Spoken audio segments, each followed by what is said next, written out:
All right. Hey, welcome, NAIFA, New Mexico, to our podcast number 5. Who would have thunk it? 5? That's crazy. Can you believe it? No. 5. We're number 5. Number 5, January 21st, 2025. Yeah. The beginning. We're at the beginning. Yeah. And it's growing. And it's growing. It's doing well. So thank you guys for joining us once again for our New Mexico NAIFA podcast. We've got some great news to share first off. Another win. Another win. Where's our cheers? Yeah. Yes. Another win. Last week, we got to talk about Santa Fe. And the city council passed unanimously financial education requirements for Santa Fe. Well, and it may not be 26. It may be like this one. Well, what happened this year? What happened this week? This week? APS, Albuquerque Public Schools. That's crazy. Unanimously. You telling me we got people to agree on something in this country? There's 7 of them, and they unanimously, I can say that word, unanimously agreed for financial education. And what's the article say? 2028? I believe it's 2028, yeah. Yep. So the good news is they've got it on the books. Go to the albuquerquejournal.com, abqjournal.com. You can read all about it, but the school board has approved it. Yep. That is a win for NAIFA New Mexico. That is a win for people in New Mexico, because one of the things that we've gone up to Santa Fe many times and talked about is this very thing. I had a customer in my office last week, and I brought the subject up, and they were not in high school. They were well out of high school, late 30s into their 40s, and said, I have had so many issues because nobody taught me anything about a credit card, anything about a loan. I got into so much debt, it was brutal. Had I had any kind of basic education, I'd have never gone there, because I don't live my life that way. I just didn't know what I didn't know, and it got me in big trouble. And that's what this is all about. You don't know what you don't know, and if you don't know about finances, and I think who gets the credit for this? Albert Einstein, about compound interest. Oh yeah, Albert Einstein. You know, what do you say? That those who understand compound interest earn it. Those who don't pay it. There you go. I like that. I like the way that comes across. I really do. But that tells you how important it is in today's world. You know, and in a world where, you know, this next Congress, maybe not this one, but one in the very near future, is going to have to make some hard decisions on Social Security. You know, creating a financial future for yourself, not relying on the federal government. So it's going to make a difference between a good retirement and a retirement you can enjoy, and potentially one that you wouldn't enjoy as much. Greg. Exactly. And the reason we keep talking about this is NAIFA and Ed and I, we're about trying to find solutions, because we keep talking about the same problems in New Mexico over and over and over again. And we're not stupid people. We're some very, very intelligent people here. Matter of fact, we have more PhDs than, not per capita, we have more PhDs in New Mexico than any other state. So we're very, very, very smart people. We just keep doing the same thing, you know, and wondering why we're not getting different results. You and I did a quick little, while we were doing this, when we heard of APS. APS has 80,000 students, 80,000, 7 board members, okay, and which about 220 high schools, and then usually 2 middle schools and 4 elementary schools feed into that, which is 220 or so schools in that. Do you know what the average for the school districts in the United States is? I have no idea. 6.5 high schools. 6.5. So wow, this is quite a bit larger than quite a bit larger. Our sister city, El Paso, they have 9 school districts. 9? 9. You said 9? 9. And they're about the same size as us. Yes. El Paso's actually a little bigger now. Wow. Yeah. El Paso's quite a bit bigger now. And they have 9 school districts. Where does El Paso rank on education in the state of Texas? Well, I can tell you. Or nationally, not where New Mexico ranks. You know, the last time I looked, Greg, Texas was in the mid-30s, I believe, so around 30, 35 national ranked. New Mexico, 48. Yeah, at one time, 48. We were behind Puerto Rico, which is a territory. Yeah, no. I will tell you, it just means that we have work to do, people. We have work to do to make sure that our young students are educated. What if we get 9 school districts? Let's not get 9. Let's start with 3. Yeah. Or let's start with 4. Get 4 north, south, east, and west, and divide it up and let the people in those districts run their school district. They know how to run their school district. What happens on the west side is way different than what happens in the South Valley. I agree. And what happens in the Southeast Valley is way different what happens in the Northeast Heights. Why don't we at least divide it into 4 complete different school districts that have their own superintendents, their own school boards, their own everything, and let them make decisions for the people that live in their area, in their district, and see what would happen to our education. The curriculum would change, everything would change, but we keep saying throw more money at this. It's not money. It's really not. It's not money. I mean, money, of course, we have to say money plays into everything, right? There's a financial component to everything. But we also know that we could probably be a little more efficient if we needed to. Much more efficient. And so what that brings us, what our main topic is today. And that is the fact that, hey, unless you've been under a rock, just so you know, today is Tuesday, January 21st, 2025. And guess what? The New Mexico legislature. 60-day session. Everything is available. There's going to be over 1,000 bills. I don't know how in the world they can come up with 1,000 ideas every year to try to push bills through. They're not getting paid. Hey, hello, Santa Fe, you're not getting paid to do this. We don't need 1,000 bills up there. I don't know. Everyone has to justify it to their constituents, right? They have to justify by putting a certain number of bills out there. And I think that's what happens to us sometimes. But here's the thing I would say, people. It is time. Today is the opening day. Today at noon, as a matter of fact, in 1 minute from when we're recording this, is the opening session in Santa Fe. And so we're asking you to be to come with us. February 25th, 2025, NAIFA, New Mexico is going to go to Santa Fe, and we're going to fight for your rights. And we're going to do what we can to make sure that we're making perpetuating good financial laws in the state that benefits Main Street, not Wall Street. Right. And so that's what we want to invite you to. The first piece that we're going to actually go and talk about, and it came up last time, and it's going to come up this time. How many years now have they been trying this? Several years. But it's House Bill 11. And House Bill, tell us a little bit about it, right? Well, it is and they're really good at coming up with these fancy names, but it's the New Mexico Paid Family and Medical Leave Act. I don't know where to start on this exactly, but however, Ed was very influential, and NAIFA, in speaking with Chris Chandler, and who is the one who she writes a lot of bills. She's the author of this one. Yeah, she's the author of this one, and she came in and we did a podcast, very, very defensive, and you did a fantastic job of calming her down, not just slamming the bill, but pointing out, the things in the bill that, especially numerically, that no actuarial could even figure out. Yeah, it's when you get actuarials are the smartest people on the planet, because they can make numbers actually work. They make numbers work in reality. Yeah, and they couldn't figure it out, and they can't figure it out. And here's the reason. We've got this idea, and just so you know, just to clarify NAIFA's position, Greg's position, my position, just so you clarify our position on the outside looking in. This is a fantastic idea. Yeah, I don't think anyone disagrees with that, right? Everyone says, hey, if a person goes on maternity leave, or if a person has a sick or an unhealthy member of their family, the ability for them to go and care for them, it's we're property and casualty. We've had clients get injured pretty severely in the hospital. Okay. Yeah. You don't want to lose your job, and you'd like to be able to still make some money doing that. I get it. Yeah.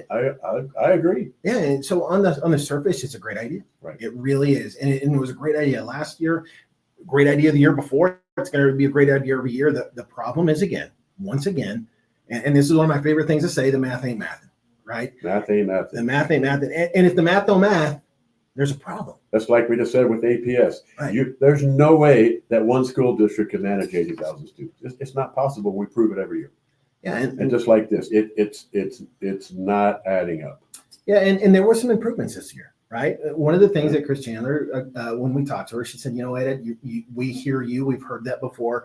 The Chamber of Commerce just came and said something very similar, and so she said we're going to have a limitation on how much of an increase that the employers section will be or can be increased on an annual basis, which is one of the things we cried for. Look, we can't have something out there that just says, hey, any given year it could go at an exponential amount with without any kind of ramifications of that, right? And so one of the things we said is we got to put a limit on this. We can't go from 0.5%, which is what it currently is to 10% potentially in 2029 because we have no idea the and it's not just coming out of you and I's operating account. No. It comes out of you as the employees of bank account. Because it's a two-way street. More than what we have to pay. It's a two-way street. Right? If it increases for us, it increases for you.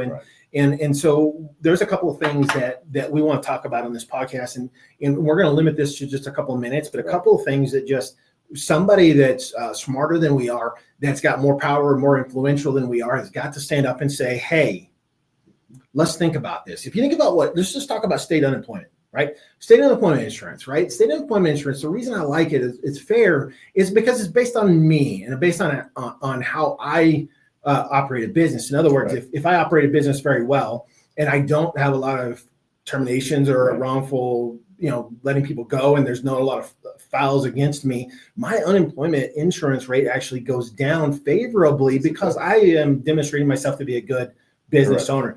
If another business owner doesn't demonstrate those same things and has a lot of terminations and has a lot of unemployment claims and their unemployment costs go up, they pay a higher percentage of that because they're not being financially good business owners. And so one of the things we'd love to see in this is some kind of a recognition that some business owners do a better job of taking care of their employees, and there should be a reward for that with reduction in costs. And if you don't take care of your employees, then pay the cost, just like we do with unemployment. Right. And now we have the unemployment, and now we have the Family and Medical Leave Act, and on top of that, we also have the Sick Leave Act that nobody pays into but us.